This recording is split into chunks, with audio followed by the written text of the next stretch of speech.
Well, hello everybody. It's Terry Walsh. It's Wednesday, February 3rd. I'm glad to be with you again. This is our longer weekly update of what's going on around the campuses. I'm glad to be with you again. As you know, this past weekend we loosened up the no visitor policy to allow you and independent living residents to have visitors on our campus as long as you visit outdoors. It seems to be working. Okay, we still can't allow visitors to come into the building and to mingle and potentially bring the coronavirus in with them. But we are happy to have been able to allow to have families and friends visit you outdoors.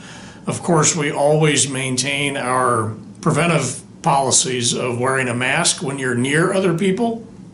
Also, to maintain your social distancing, making no contact with anyone, including your visitors.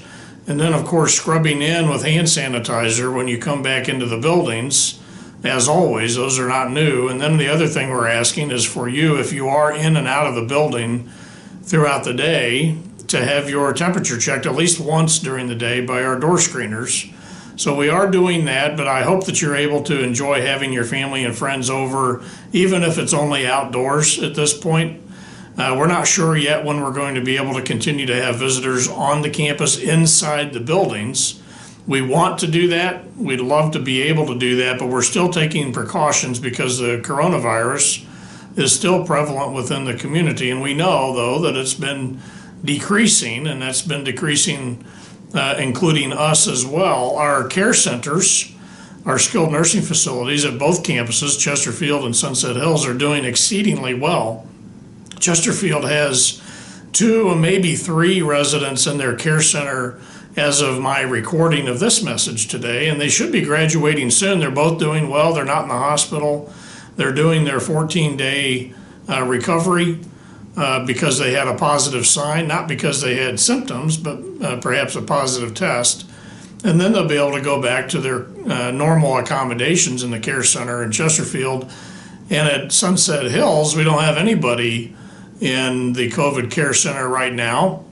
We have one resident being monitored because we've got an inconclusive test from the lab, not knowing exactly whether they're positive or negative. So we're quarantining them anyway, just to have an abundance of caution in the care center at Sunset Hills. We have occasionally gotten inconclusive tests from the labs back from the people that we've been testing.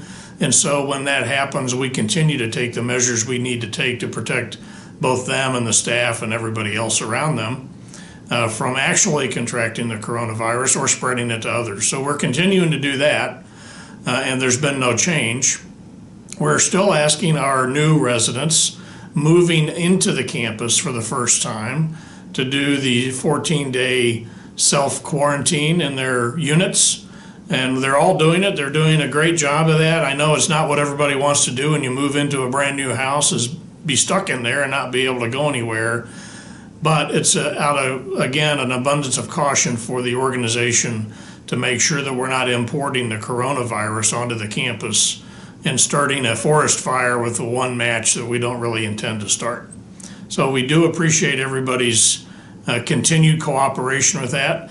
As you also know, we are on both campuses opening up a lot more social activities with the community life services departments on each campus to begin bringing some of you together into some social events, some exercise classes, some educational opportunities, and some spiritual care opportunities with our chaplains teams to begin to re-socialize our residents back together, but still maintaining the requirement to have small groups of 10 or less, being able to spread out at least 6 feet apart, wearing masks and all those things. So we still have restrictions on what we can do, but some of those smaller opportunities we are beginning to build back into the calendar, and I think you've probably already seen that as you visit the activities desks and begin signing up for some of those programs.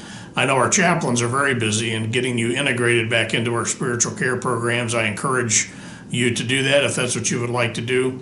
I know some of our denominations are still not able to have services on the campuses because there are simply too many people to fit into the small space. So we still have to maintain those restrictions. And I'm sorry about that, but there's not much we can do in terms of trying to maintain no more than 10 people gathering, and certainly not shoulder to shoulder and packed into the chapels on the campuses. So we still have to maintain those procedures that we've been doing for a while. And we'll have to continue doing that until we really have a good indication from the county and state departments of health and the Centers for Medicare and Medicaid and the Centers for Disease Control, the CDC, on when we're going to be able to begin opening those up again. But it's not now and it's not yet. But you can be assured that we're as anxious to begin doing that again as well as you are. And when we can, we will be able to do that. As you know, the construction projects for the expansion have continued to move forward very nicely. They're actually picking up a little bit of steam now that we've had a week without any rain. And so on the Chesterfield campus, you know that your new clubhouse entrance and your new library and ice cream parlor and all of those other amenities now are open for you to use. We're still waiting for a couple of items of furniture to come in because during COVID-19, a couple of the furniture suppliers had to shut their factories down. And so we are still awaiting for delivery of some of those items of furniture. And you might imagine that that's probably been the case, and it is the case there. In Sunset Hills, the work is continuing to go on nicely on the outer surfaces of the care center, the new skilled nursing facility. That's coming along very nicely as well.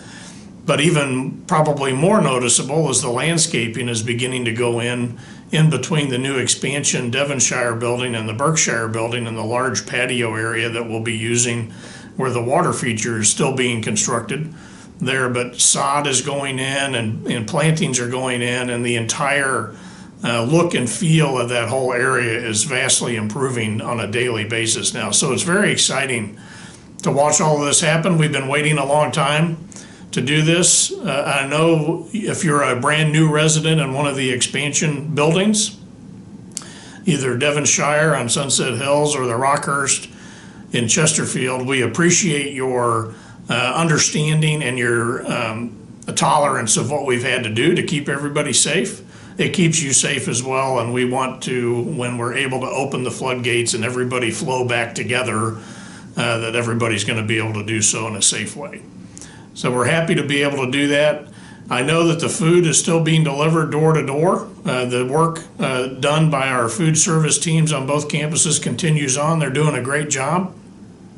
The food is great, but as you know, there's always a little hiccup once in a while when you're carrying a dozen bags down the hallway and some things get jumbled up. So I appreciate your understanding of that. I haven't gotten very many issues or complaints about that. I actually have heard very, very many compliments on both campuses about the quality of the food and how great it's been. And I appreciate hearing those things so that we can continue doing those services. The people who are doing that work appreciate hearing your feedback and wanting to do the best that they can for you. We still have family members and friends and some of you who have contributed to a fund that we had set up for employee recognition during the COVID-19 coronavirus episode. We've actually collected a few $1,000s for our staff to be able to use to, we'll buy lunch or we'll do some things for the staff as designated by the donors to show appreciation from the donors, the families and the friends of the residents in the care center, to show the appreciation for the extra work and the risk that they've been taking to take care of our residents. We are definitely on the downhill slope of the curve. We're very near the end. We haven't had any new employees contract the COVID-19 coronavirus in the last week or so. We haven't had any new residents who have contracted the COVID-19 coronavirus in the last week or so. We have one or two, again, whose tests have been inconclusive, or we've had a false positive or a false negative, and we continue to retest them until we get a better picture of exactly what's going on with those individuals. But overall, as of course, out of an abundance of caution, we take all of the protocols and measures that we need to take not being sure which direction it's going to go. So we're just taking those matters into our own hands to make sure that those individuals, either if they have it, we're already quarantining them and getting them through their 14 days, or if they don't have it, to make sure that we can get them back into their accommodations as quickly as possible. Our staff continues to do great work in that. We are approaching the end of our fiscal year. So this is June. Our fiscal year ends at the end of this month, the end of June, and then we begin a new fiscal year. We've had a pretty good fiscal year. It's been a little bit tough with COVID-19, as you might imagine. But I think we're going to come through company-wide in pretty good shape overall on our finances for this fiscal year. Next fiscal year, we're going to have a little bit of a tougher time because we begin building expenses as we begin to open up new buildings, new care centers, new assisted living buildings, and some of the other things we have to do. We also have to begin paying some extra property tax, obviously, for the buildings that are going to open. We've got to pay utilities bills to keep them heated and cooled, and we've got to keep the grass cut and all those things. So those expenses begin to happen before people move in and begin generating revenues. So we do have a little bit of a challenge, not unexpected, it's completely expected, but that's going to happen in the next fiscal year in FY21, which begins on July 1st. So we may or may not have as strong a year in FY21 as we've had over the past couple of years, because we've got to begin those startup expenses now in earnest as we begin to open the new care centers, which require staff, and the new assisted living buildings, which require staff, and memory care buildings, which require staff, and then all the other property tax and utilities and all the other expenses that I just mentioned. So FY21 isn't going to be a lot of fun on the financial side, but we do still feel confident. We know what we asked you to do in terms of your rate increases at 3.75% starting on July 1st. We were still able to bring it down, but it's going to make our jobs as management and employees tough in order to keep that number where it is, and we will keep that number where it is. But it's going to be a hard year as far as everything goes and how we manage, and we try to manage it as tightly as possible. It would be wonderful if we could hire the needed new employee 10 minutes before we needed them to start working in a new apartment or a new care center room, but we simply can't gauge it that quickly or that closely. We have to bring new employees on early so that they can go through all of the safety orientations and all of the training that they need to have to even use the systems that we have and to be able to understand where things are and how to take care of people and all those things that we have to train them for. So we have to bring them on a little bit early before their first customer arrives, just like any store would have to do. You have to bring in the staff to clean things and get them all ready before you open the doors to the customers. So we have to do that. So there's a little bit of expense that comes with that ahead of time. We anticipate that it should be catching up with itself pretty well over the course of the year, but things are going to be a little tight. So if you see my hair turn whiter than it is now, you'll probably notice. But overall, I think we're going to have a good year. We're going to finish this year pretty strong, and we'll have a successful next year as well. And the overall project then, after next year, continues to improve and improve and improve continuously over time as everything fills up and all of that work is happening on a normal business day and not an expansion startup day. So that's what we're working on. A lot of things are happening. We are ramping up our sales, as you might have seen prospective residents touring the campus with a sales representative, one of our residency counselors. They are not able to wander on their own, as some people might think that they do. They are actually being escorted, and they're going directly to those units that they're interested in and directly back out. So those are abbreviated tours, but we do have to get our sales volume back up. We've taken a 2-month pause with COVID-19, and it's time for us to begin building that back up again so that we can have a better fiscal year next year than what's currently on the books and what potentially could happen if we continue the COVID-19 procedures. So that's what we're doing. We have a lot of people working very hard on your behalf to make your quality of life as great as it can be.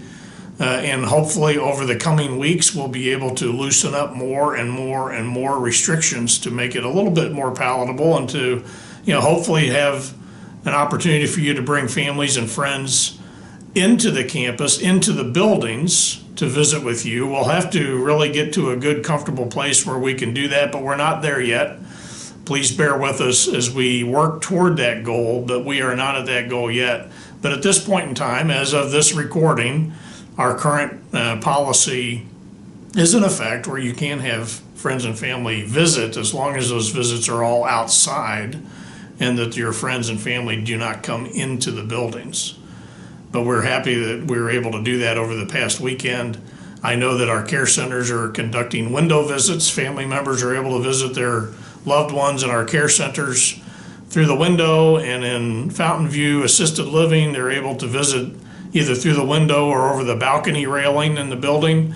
And so those visits are going along very well. Everyone seems to be enjoying them, but we still have technology visits where residents and families can visit over Skype or over Zoom or over somehow FaceTime on their phones or the iPads that we have with the staff ready to do that, as long as families call in advance and coordinate those things.